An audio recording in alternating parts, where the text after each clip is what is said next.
चाहे हाफिज सईद हो, चाहे उसामा बिन लादेन हो, ये हर बार जहां जहां दहशतगर्दी होती है आप लोगों से तार क्यों जुड़ते हैं? और जब तार जुड़ जाते हैं और जब पकड़ा जाता है कोई दहशतगर्द, तो आप लोग पीछा क्यों छुड़ा लेते हैं, अपना हाथ क्यों छोड़ देते हैं? बिल्कुल सही बात। सबसे पहले तो ये दीपक साहब को मैं मुबारकबाद पेश करता हूं कि उनको एक टॉपिक मिल गई है। उनको जो हिंदुस्तान के अंदर 120 अलहदगी की तहरीक चल रही है, उनको डाइवर्ट करने के लिए पता नहीं किसको लाए हैं। सुबह से इतने खुश हो रहे हैं इंडियन मीडिया पे, उसको हार पहना रहे हैं, उसको वेलकम कर रहे हैं। कौन है भाई ये जिसको आप लोग लाए हो? ये आप लोग अपने लोगों के, अपने आवाम के आंखों में धूल झोंक रहे हैं। पता नहीं किसको पकड़ के लेके आ गए हैं, पुराना बंदा वो जी फलां। वक्त बताएगा, वक्त बताएगा हुसैन तैयबूजी कि कौन घबरा रहा है और कौन अपना पीछा छुड़ा रहा है। और हम किसी का स्वागत नहीं कर रहे हैं, पहले आपको बता दें। वो दहशतगर्द है, किसी को सुरक्षा मुहैया कराना उसका स्वागत नहीं होता है। एक कानूनी प्रक्रिया है हमारे देश में, उसको फॉलो किया जाता है। इरशाद जी कुछ कहना चाहेंगे, वरना फिर से आप मेरे पे आरोप लगाएंगे कि मैं हुसैन जी को बोलने नहीं देती। देखिए, मैं ये कहूंगा कि इसको इसके अंजाम पे पहुंचाइए। पाकिस्तान पे तो इल्जाम लगाने के लिए और जिंदगी बाकी है। 78 साल से लगा रहे हैं आप इल्जाम, और लगाइए और पकड़ के लाइए। नहीं तो मुझे दीजिए जनरल साहब या बोरा साहब। नहीं, डर लग रहा है क्या आप लोगों को इरशाद जी? ये बहुत बड़ा एसेट है हमारे लिए। आपको डर लग रहा है कि कच्चे चिट्ठे खुल जाएंगे और ये और लोगों का नाम लेगा और आपके मुल्क की जो है पूरे दुनिया में जगहसाई होगी? मुझे पूरा बोलने तो दे। मैं कह रहा हूँ कि जनरल साहब और बोरा साहब बैठे हैं, ये मुझे दीजिए इनमें से एक।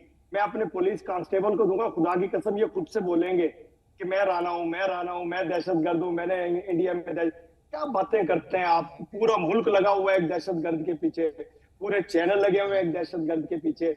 अगर आपकी नीयत सही हो ना, पाकिस्तान चलिए हमारी नीयत कैसी है ये हम आपसे तो नहीं पूछेंगे सर, हम आपसे तो नहीं पूछेंगे। अश्विनी शिवाजी जी जरा इन्हें जवाब दीजिए, ये हमारी नीयत पे सवाल खड़े कर रहे हैं और कितने आसानी से कह रहे हैं कि उसको खत्म कर दीजिए। ये तो सबूत मिटाने वाली बात कह रहे हैं, वो भी एक नेशनल टेलीविजन पे। कैसे देखते हैं इसको आप? ये सच्चाई है, इरशाद साहब को ये पता होना चाहिए।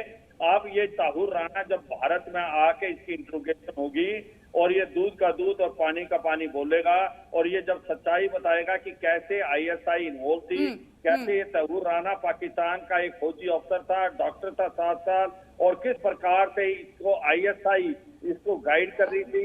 ये इंटरफेस था शायद सर दहशत में इस वक्त पाकिस्तान की आवाम और वहां के हुक्मरान नजर आ रहे हैं। जरा प्रमोद के पास भी चलते हैं। प्रमोद जरा अपडेट दीजिए, क्या हो रहा है?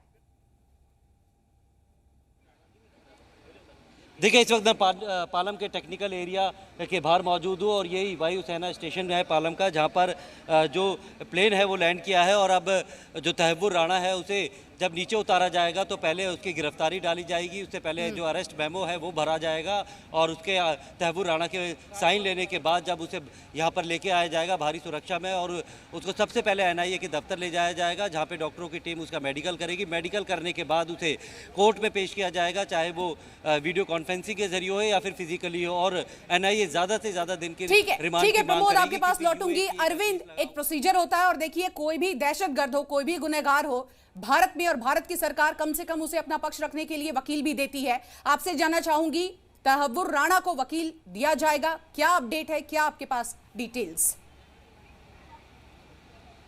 बिल्कुल बिल्कुल, भारतीय अदालतें दरअसल इस अवधारणा पर काम करती है कि इंसाफ सिर्फ होना नहीं चाहिए, इंसाफ होते हुए दिखना भी चाहिए। और यही वजह है कि तहव्वुर राणा के केस में भी उसे अपनी पैरवी करने का पूरा मौका मिलेगा।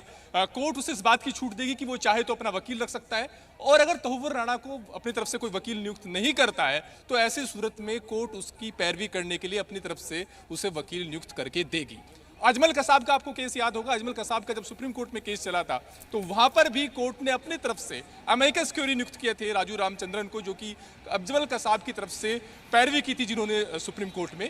तो जाहिर तौर पर तहव्वुर राणा के खिलाफ आरोप चाहे कितना भी संजीदा क्यों ना हो, भले ही 166 लोगों की हत्या के मामले में अरविंद लौटूंगी आपके पास। इरशाद जी, मुझे उम्मीद है आपने कान खोलकर यह सुन लिया होगा कि हमारे मुल्क में सबको बराबरी का हिस्सा मिलता है और दहशतगर्द हो तो भी उसे वकील रखने का मौका मिलता है। आप लोगों की तरफ फतवा जारी नहीं किया जाता है। देखिए, मैंने आपसे यही अर्ज की ना, मेरे मुल्क में भी यही कानून है, पूरी दुनिया में ये कानून है। लेकिन मैंने एक मिसाल दी कि घोड़ी बच्चा चुप करके देती है, मुर्गी अंडा देती है, पूरे मोहल्ले में शोर मचाती है। वो लोग आप हैं मुर्गी वाले, हम घोड़ी वाले हैं। आराम से कीमती चीज होती है तो संभालते हैं।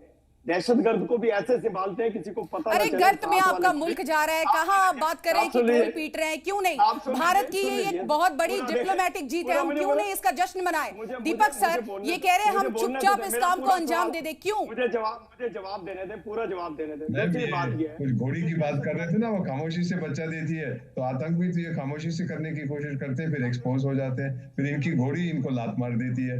अब वो तहव्वुर राना बोलेगा सब कुछ जो उसने बोला है, फिर ये डिनाई करेंगे, वो बोलेगा कि उस समय के जो भी थे आर्मी चीफ उसने ये बोला, ये बोलेंगे जी उस नाम का तो कोई आर्मी चीफ था ही नहीं, फिर वो बोलेगा उसका हेडक्वार्टर्स यहाँ जी है ही कोई यहाँ पे हेडक्वार्टर्स। तो झूठ तो इनके डीएनए में है, मैम, उसको आप बदल नहीं सकते। Denial mode, denial mode. मैं नहीं कह रहा, वो ma'am can I read out message to you? आप इजाजत दें, एक अमेरिकन सेनेटर पहले होते थे, मेरे बहुत पक्के दोस्त हैं। At this point of time, please sir, let me, I didn't interrupt you, आप खामोश रहें। At this point of time, ma'am, सारी अमेरिका की नजर डोनाल्ड ट्रंप और उसके टेररिस्ट पे, उन्होंने एक मैसेज भेजा, because I asked him to follow क्या हो रहा है। उन्होंने यही लिखा है कि we are redeeming our pledge, हम अपना वादा पूरा कर रहे हैं इस आदमी को आपके पास भेजने के लिए। इस आदमी से कहिए अपने खुदा से माफी मांगे, आप इसको माफ मत कर। इससे ज्यादा मैं क्या कह सकता हूँ? चलिए इरशाद जी आपको बोलने का मौका दे रही हूँ, आप फिर से आरोप लगाओगे वरना बोलिए। सेनेटर थे ना, सेनेटर। देखिए मैं ये कह रहा हूँ कि जब किसी दहशतगर्द को, चोर को, डाकू को पकड़ा जाता है ना, पहले उसकी इन्वेस्टिगेशन की जाती है, उसको छुपा के मारा जाता है, उससे पूछा जाता है कि तुम्हारे साथ कौन है। आप तो करते नहीं है सर। मतलब ऐसे शोर डाल रहे हैं। जी